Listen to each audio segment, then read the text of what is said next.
Planeta de Naciones. Internacionales. A ver, comenzamos el recorrido internacional con Mundo R, que nos tiene que un atentado terrorista con bomba causó este domingo al menos 6 muertos y 81 heridos en la céntrica calle Istiklal en Estambul, según confirmó el propio presidente de Turquía, el islamista conservador Recep Tayyip Erdogan.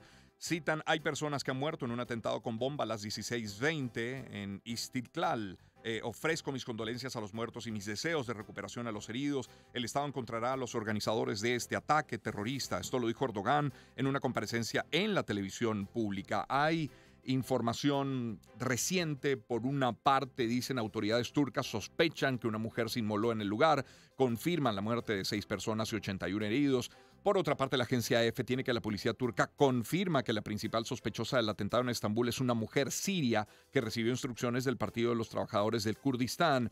Y también encontramos que informes de las autoridades turcas están prohibiendo a los canales de televisión transmitir desde el lugar de la explosión en ese país. Washington, por cierto, reafirma alianza terrorista con Estambul tras atentado. Miembros de las fuerzas de seguridad permanecen cerca de la escena de la explosión en la concurrida calle peatonal de Estambul. Estamos hombro con hombro con nuestro aliado, declaró la Casa Blanca tras el atentado en la capital de Turquía, en un mensaje de solidaridad con el gobierno de Recep Tayyip Erdogan. Eso por una parte. Luego encontramos que demócratas ganan el Senado y los republicanos se preguntan en qué fallaron. Lo tiene Mundo UR. El partido del presidente Joe Biden ganó este sábado el control de la Cámara Alta con 50 escaños después de la victoria de la legisladora Catherine Cortez Masto en el estado clave de Arizona. Los estadounidenses rechazaron el extremismo de los republicanos. Esto lo dijo el senador Chuck Schumer al final de la noche del sábado, poco después de conocerse los resultados. Mientras los demócratas de Estados Unidos celebran la victoria después de haber retenido el control del Senado en las elecciones de medio término, el Partido Republicano busca a quien señalar por unos resultados que se alejan de la esperada ola roja. De hecho, la semana pasada, nuestro invitado a esta hora de la mañana ya nos decía que los republicanos no habían obtenido los resultados que habían planificado, que ellos mismos esperaban, que ellos habían proyectado, pese a algún que otro logro en las elecciones de medio término. De hecho, como hemos dicho a través de este titular, los demócratas mantienen esa mayoría, ese control en el Senado, y por eso tener de nuevo hoy en nuestro programa a Aldo de Santis, consultor político, profesor de computación política de la Universidad Camilo José Cela en Madrid. Aldo, muy buen día, ¿cómo estás? Muy buenos días, un placer de nuevo acompañarte. Con la serenidad de los días transcurridos ahora, Aldo, ¿cómo analizar estos resultados entendiendo que, bueno, ya se ha confirmado que el Senado queda en manos de los demócratas? Así es, el Senado queda en manos de los demócratas, con lo que pasa en Georgia, pero sigue siendo muy interesante porque el Senado queda en manos con 50, es decir, con justo la mitad. Y el voto diferencial lo tiene la vicepresidenta Kamala Harris en este momento. Eso es algo que en la política de los Estados Unidos se usa muy poco, que el vicepresidente tenga que utilizar su voto para, de alguna manera, aprobar leyes o nombramientos que tiene que hacer el presidente Biden. Por eso sigue siendo el estado de Georgia muy crucial con esa elección de segunda vuelta del 6 de diciembre para que no se tenga que utilizar la figura de la vicepresidenta, pero que estoy seguro que igual, como quedan solo 2 años de mandato, por eso son midterms, porque son en la mitad del periodo presidencial, en lo que lo tenga que utilizar la administración Biden lo va a utilizar, como muchos nombramientos que tiene pendientes de embajadores y directores en organismos internacionales y sobre todo leyes y promesas electorales que todavía no se habían concretado por la falta de fuerza política. También es importante decir que el Congreso está por decidirse. Los republicanos están muy cerquita de obtener la mayoría, que son 218. Tienen 212 escaños en este momento y los demócratas se han quedado un poco atrás con 204, pero siguen siendo clave los mismos estados. Arizona, Nevada y Georgia son los 3 estados que siguen siendo clave en la elección de estos diputados que aún faltan por elegirse. Tener el control del Senado que tanto facilita la gestión de gobierno, perder como pueden perder el Congreso, ¿qué tanto se convierte en un obstáculo para Biden? ¿Es suficiente para Biden? ¿Le permite tranquilidad saber que cuenta con el Senado? A ver. Sin duda, y creo que es un tema también de la gestión de las expectativas, Roman.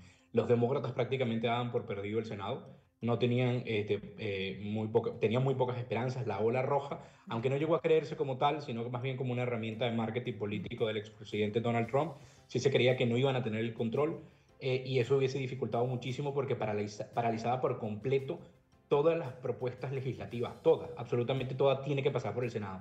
Pero además te sumo algo más, la investigación que corre por los hechos que pasaron hace 2 años en el momento de la elección, donde se acusa al expresidente Trump de haber interferido y de no querer ceder el poder. Si hubiese estado los republicanos con el control del Senado, hubiesen podido paralizar esa investigación.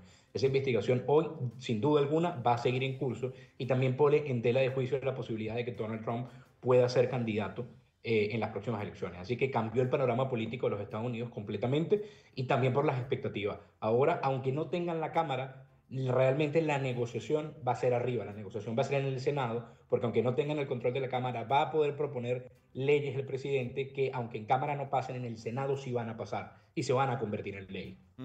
A ver, Aldo DeSantis es nuestro invitado hasta ahora. Sé que no son comparables una elección de medio término con una elección presidencial, no lo son, pero, a ver, si proyectamos con estos resultados, con lo que ya están confirmados, si no cambiaran las cosas en 2 años, si no hubiera, digamos, grandes variables en juego en el resto del periodo de Joe Biden, ¿Biden sería reelecto o todavía es una matemática que no es posible hacer? Creo que es una matemática difícil de hacer porque la credibilidad que tiene el presidente Biden sigue siendo baja. ¿Qué pasó? ¿Por qué la gente no votó por los republicanos? Y que te doy un elemento clave que ocurrió. Ninguno de los candidatos que desconfiaron del sistema electoral ganó en las elecciones al Senado. Escucha, ninguno. Estamos hablando que de los candidatos que estaban en juego, 34 candidatos en distintos estados, y eso incluye, por supuesto, Arizona, Nevada y Georgia, desconfiaron del sistema electoral. Se sumaron a las críticas del expresidente Trump diciendo que el sistema electoral no era fiable. ¿Qué pasó? Desmovilizó a sus electores. Los electores republicanos se quedaron en casa en una pequeña medida porque no confiaron en el sistema por las propias palabras de sus candidatos. Y el resultado es que ellos no salieron electos. Ninguno de esos 34 candidatos que dijeron que el sistema electoral tenía dudas sobre el sistema ganó. Todos perdieron. Entonces la clave no fue el poder del Partido Demócrata o de la administración Biden, sino cómo los propios candidatos republicanos pusieron en juicio el sistema electoral y debilitaron a sus candidatos. Es un tema que tiene que revisar el Partido Republicano para su estrategia dentro de 2 años porque ha salido muy mal. Y si esto era una prueba, la prueba la han fallado y tienen que reformar de cara a la elección presidencial. ¿Y Trump? ¿Cómo queda Trump? Es decir, ¿el capital político de Trump es personal o es partidista? ¿Quién necesita a quién más? ¿Necesitan más los republicanos a Trump o Trump la maquinaria? Hasta las elecciones de esta pasada semana se creía que el Partido Republicano necesitaba a Trump. Ahora, con los resultados de Ron DeSantis como gobernador del estado de Florida, hay un vuelco importantísimo. Hay un poll de election.gov, que es una página muy utilizada por los norteamericanos para hacer encuestas digitales. Y hoy por hoy, 62% de los republicanos preferiría a Ron DeSantis como candidato presidencial que a Donald Trump. Así que la matemática se ha puesto en contra del expresidente Trump y pareciera que va a tener un candidato muy fuerte en unas primarias republicanas y que será el gobernador de Florida. Aldo, muchísimas gracias por este tiempo esta mañana. Un Muchas gusto. gracias. Aldo DeSantis, consultor político, profesor de computación política de la Universidad Camilo José Cela en Madrid. Qué bueno haberle tenido de vuelta ya con resultados, al menos en el Senado, ya definitivos. 6:45 minutos de la mañana. No abandonamos Estados Unidos porque Mundo UR nos tiene que renuncia a su cargo el máximo responsable de la frontera sur de Estados Unidos. La Casa Blanca aceptó el sábado en la noche la renuncia del comisionado de la Oficina de Aduanas y Patrulla Fronteriza, Chris Magnus, días después de que el secretario de Seguridad Nacional, Alejandro Mayorkas, pidiera su dimisión. Entrego mi renuncia, pero deseo a usted y a su administración lo mejor en el futuro, lo escribió Magnus, quien era máximo responsable de la frontera sur de Estados Unidos, en la carta de renuncia difundida por la portavoz del presidente Joe Biden, Karine Jean-Pierre. Agentes dispersan caravana de migrantes que saldrían de Tapachula en México, es titular de EFE. Medio centenar de agentes del Instituto Nacional de Migración y la Guardia Nacional dispersaron a unos 700 migrantes de Centro y Sudamérica que pretendían salir en caravana este domingo desde la ciudad de Tapachula, fronteriza con Guatemala. Los migrantes, al ver la presencia de agentes de migración y de la Guardia Nacional, salieron corriendo con sus hijos y sus mochilas al hombro por las calles aledañas para esconderse de los uniformados. Y manifestaciones colmaron este domingo las calles céntricas de Ciudad de México en rechazo a una propuesta del presidente izquierdista Andrés Manuel López Obrador para reformar el Instituto Nacional Electoral en una de las mayores manifestaciones ciudadanas en años recientes, es titular de France 24. Vamos a ver, encontramos sobre Ucrania esto que tiene Mundo UR, y es que el ministro ruso de Exteriores, Sergei Lavrov, acusó este domingo a Estados Unidos y a sus aliados de buscar militarizar la región de Asia-Pacífico para contener los intereses de China y Rusia. El presidente de Ucrania, Volodymyr Zelensky, informó que desde el sábado las fuerzas ucranianas recuperaron el control de más de 60 asentamientos en la región de Gerson tras la retirada del ejército ruso, titular de Deutsche Welle. En France 24 leemos que el presidente de Ucrania, Volodymyr Zelensky, aseguró que sus oficiales encontraron cuerpos de militares, pero también de civiles en las zonas de la región de Gerson, recuperadas por las tropas de Kiev, abandonados por Rusia. El mandatario también informó de sus avances hacia la estabilización y la restauración de la ley en la zona. EF tiene que la campaña militar rusa en Ucrania ha entrado en una nueva fase con el repliegue del ejército ruso del norte de la región de Gerson, su mayor derrota desde que en febrero pasado irrumpió en el territorio ucraniano y que Kiev considera solo un anticipo del descalabro de los planes de Moscú. Política y psicológicamente Rusia aún no está preparada para negociaciones de verdad y para la retirada de las tropas, pero esto ocurrirá, lo escribió este domingo en Twitter el asesor de la presidencia de Ucrania, el señor Polodiak. Cumbre de Asia Oriental termina sin comunicado por guerra en Ucrania, lo tiene Deutsche Welle. En la reunión celebrada este domingo en Phnom Penh, en Camboya, de forma paralela a la Asociación de Naciones del Sudeste Asiático, el ministro ruso de Exterior, Sergei Lavrov, confirmó la falta de consenso para publicar un documento tras la cita. No hubo acuerdo. Estados Unidos y sus aliados insisten en incluir un lenguaje inaceptable en relación a la situación en Ucrania, por lo que se publicará un comunicado de la presidencia, lo dijo Lavrov en rueda de prensa en referencia a sus respuestas o a las supuestas referencias que Washington buscaba añadir en el documento sobre la guerra en Ucrania luego de la invasión rusa. Y una más la tiene Mundo UR. El presidente francés Emmanuel Macron buscará en la cumbre del G20 en Bali comenzar una lógica de desescalada en la guerra de Ucrania que una a los países desarrollados con los del hemisferio sur.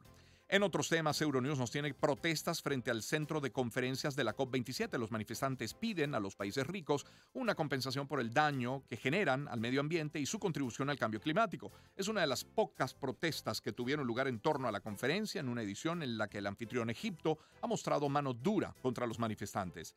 EFE tiene que decenas de miles de personas se han manifestado hoy en Madrid para defender la sanidad pública y con la destrucción de la atención primaria que sostienen promueve el gobierno de Isabel Díaz Ayuso. En Euronews leemos que unos 3.000 manifestantes protestan en Berlín contra el alza de los precios de las viviendas en alquiler, de la alimentación y del sector energético. Convocados por grupos de izquierda y movimientos ecologistas, la protesta reclama una mejor redistribución de la riqueza y su principal consigna es que se expropie a las grandes inmobiliarias causantes de la especulación. AFP tiene que el conservador exministro de Exteriores Ansel Logar gana la primera vuelta de las elecciones presidenciales en Eslovenia con 39% de los votos. El Papa Francisco instó a no dejarse engañar por el populismo ni por los falsos mesías que proclaman recetas útiles solo para aumentar la riqueza de unos pocos durante la misa celebrada este día domingo y que titula Mundo UR. Y cierro con CNN. Nos habla de un sismo de magnitud 6.4 que sacudió Chile la noche del sábado, según reportes del Servicio Geológico de los Estados Unidos. La Oficina Nacional de Emergencia del Ministerio de Interior y Seguridad Pública de Chile informó en su cuenta en Twitter que está evaluando posibles daños, pero hasta el momento no hay reporte de víctimas. Son las 6:50.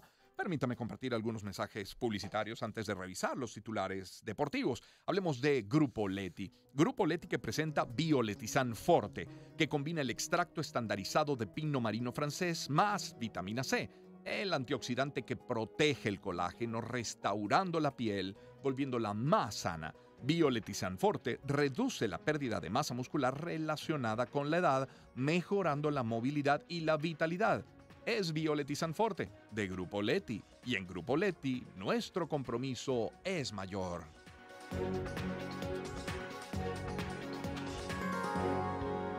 Les quiero hablar de Mapfre. Tu familia depende de ti y Mapfre vela por tu tranquilidad. Por eso en Mapfre te ofrecen las pólizas que se adaptan a tus necesidades, con agilidad, con el mejor servicio, porque no se trata solo de estar asegurado, es estar protegido ante situaciones desfavorables para tu familia, tu salud o tu patrimonio. Consulta con tu productor de seguros o visítalos en mapfre.com.be.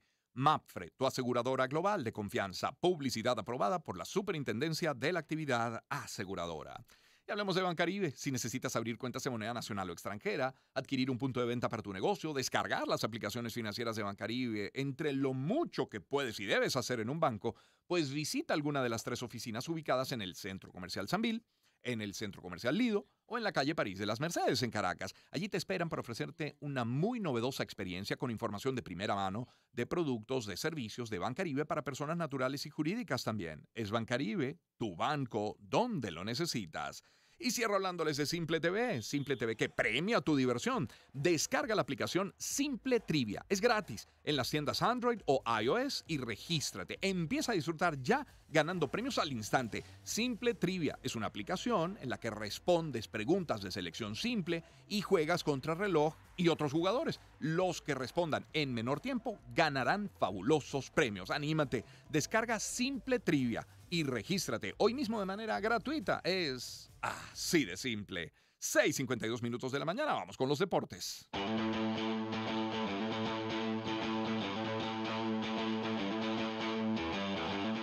La gloria de competir. Deportes. Con Román Losinski. 6:52 de la mañana, vaya. Leones sigue en la punta, pero ya Navegantes no está de tercero, no está de cuarto. Leones de primero en la tabla, le sigue a un juego Tiburones, a 2 Cardenales, a 2.5 Navegantes, y luego Águilas a 3.5, Bravos a 5, igual que Caribes, y Tigres en el último puesto de la tabla, a 9 juegos de la punta. Esto lo tiene la Liga Venezolana de Béisbol Profesional en su página web, lbbp.com. En líder encontramos Aucas, gana primera estrella de la mano de Farías, el ídolo capitalino nunca perdió bajo las riendas del técnico venezolano, estamos hablando de César Farías. Cardenales ganó el duelo de aves y Venezuela perdió ante República Dominicana, esto en baloncesto es todo titulares del líder. En Meridiano, sobre nuestro béisbol, Tiburones dejó a los Tigres en el terreno con arepas incluidas. Los Tiburones de La Guaira dominaron la ofensiva de los Tigres que siguen sin reaccionar y continúan en el fondo de la tabla de posiciones de la liga como acabamos de revisar. Vamos a la prensa deportiva española. Bye Cristiano. Esta es la comidilla de las últimas horas. A pesar de que conserva el apoyo del vestuario, según pudo saber AS, las reacciones en Inglaterra han sido demoledoras contra el portugués. Esto lo tiene AS. Y es que me he sentido traicionado. Me han hecho sentir como la oveja negra. Me querían fuera. Todo esto lo dijo Cristiano. Antes de salir al aire, la entrevista de Cristiano en la cadena Sky fue descrita como la más explosiva que jamás había concedido. Y así terminó siendo. El delantero portugués liberó todos sus fantasmas en el programa de Piers Morgan. Citó a Pablo Picasso para ofrecerse como mártir. Hay que destruirlo para reconstruirlo y si empiezan conmigo no sería un problema. Además de los seguidores del Manchester United, a los que dedicó unas palabras. Los fans lo son todo, pero por eso doy esta entrevista. Cristiano cuenta con el respaldo de sus compañeros. De hecho, no son pocos los que en el vestuario del equipo han mostrado su apoyo al portugués en estas últimas semanas, cada vez más agitadas y que vivieron su punto más álgido con aquella escapada antes de tiempo del Old Trafford en el duelo contra el Tottenham. Eso lo tiene AS en Marca. Leemos el Mundial de los Williams. Nico ya sabe con quién van nuestros padres. Lo tiene como titular principal, repito, Marca. Los hermanos Williams se sientan con Marca antes de comenzar la batalla del Mundial, cada uno con una selección distinta. El diario Sport tiene que Ter Stegen no viajará de momento con Alemania. Y Mundo Deportivo tiene como titular principal Cumbre del Mercado en el Barça. Es el titular principal. Sobre la Fórmula 1, bueno, ganó este fin de semana George Russell, segundo Lewis Hamilton, tercero Carlos Sainz. Estamos hablando del Gran Premio de Brasil 2022. Son las 6:55 minutos de la mañana. ¿Qué vamos a tener en la próxima parte? Estaremos conversando con Mariela Ramírez, activista social, representante del Foro Cívico. Vamos a analizar el acontecer nacional, sobre todo, bueno, esa reunión del día viernes entre gobierno y oposición en París, de lo que allí se ha dicho y de la necesidad imperiosa de sentarse a conversar y sobre todo solucionar el tema humanitario en nuestro país. Y luego tendremos una grata conversación ya sobre el Mundial calentando motores. Estamos a 6 días del inicio de la Copa del Mundo con Giancarlo Filiulo, periodista deportivo, pero le vamos a incorporar todos los días a una persona no necesariamente vinculada al fútbol o al deporte, aunque les guste. En el caso de hoy va a ser el economista Luis Oliveros. Así que juntos, los tres, vamos a conversar vamos a hacer este foro mundialista, repito, a 6 días apenas del inicio del Mundial. Más adelante tendremos a Fernando Pereira, vamos a hablar del deporte en los niños y en la participación de la familia, y cerraremos el programa hoy con Gladys Ibarra. Tiene un espectáculo, se llama La Monstrua. Queremos hablar de ello, únicas 4 funciones, vamos a conversar de eso en el programa el día de hoy, acompañado siempre con buena música. ¿Qué les parece a esta hora? A mí me parece Rick Astley. Me provoca escuchar a Rick Astley a esta hora con Cry for Help. Era por ayuda. Suena la señal de éxito. Es una gran canción. Es hoy lunes 14 de noviembre.